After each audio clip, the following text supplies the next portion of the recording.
తెలంగాణలో కమలం party కట్టుతప్పిందా? Party సిద్ధాంతాలను డబ్బు డామినేట్ చేస్తోందా? దొరికినంత దండుకో దీపం ఉండగానే ఇల్లు చక్కబెట్టుకోనే బాపుతూ పెరిగిపోతుందా? అసెంబ్లీ ఎన్నికల సాక్షిగా నేతలు అందినంత దోచుకున్నట్లు ఆరోపణలు వస్తున్నాయి. బీజేపీలో ఇన్నేళ్లుగా లేనిది ఇప్పుడు కొత్తగా డబ్బు మూటల మాటలు ఎందుకు వినిపిస్తున్నాయి? తెలంగాణ కాషాయ దళంలో కొత్త రచ్చ మొదలైంది. అసెంబ్లీ ఎన్నికల టైంలో జరిగిన నిలువు దోపిడీ వ్యవహారాలపై అంతర్గతంగా చర్చ జరుగుతోంది.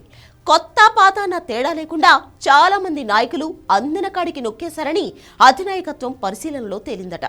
అసెంబ్లీ ఎన్నికల్లో గెలుపు కోసం అంగబలంతో రంగంలోకి దిగిన బీజేపీ హైకమాండ్ ఖర్చుల కోసం లోకల్గా నిధుల్ని బాగానే సర్దిందంటున్నారు. పార్టీ బలాలు బలహీనతల్ని బేరీజు వేసుకుని నియోజకవర్గాలను గ్రేడింగ్ చేసి అభ్యర్థులకు ఖర్చుల కోసం డబ్బు సర్దిందట. కానీ పై స్థాయిలో ఒకటనుకుంటే కింది స్థాయిలో జరిగింది మరొకటి అంటున్నాయి పార్టీ వర్గాలు. ఎలక్షనీరింగ్ లో గతంలో ఎన్నడూ లేనంతగా ఈసారి డబ్బు పక్కదారి పట్టినట్లు అగ్ర నాయకత్వానికి సమాచారం అందింది.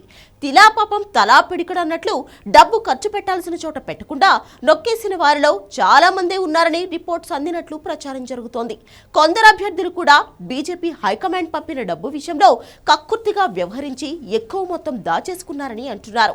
చివరికి కార్యకర్తల ఖర్చులను కూడా పట్టించుకోని వారి గురించి తెలిసి అవాక్కయ్యారట పార్టీ పెద్దలు. కంచే చేను మేసినట్టు నియోజకవర్గాల బాధ్యతలు తీసుకున్న కొందరు బీజేపీ సీనియర్లు కూడా అభ్యర్థులతో కుమ్మక్కై నొక్కు రాజా నొక్కేయంటూ తలో 4 కట్టలు వెనకేసుకున్నారట.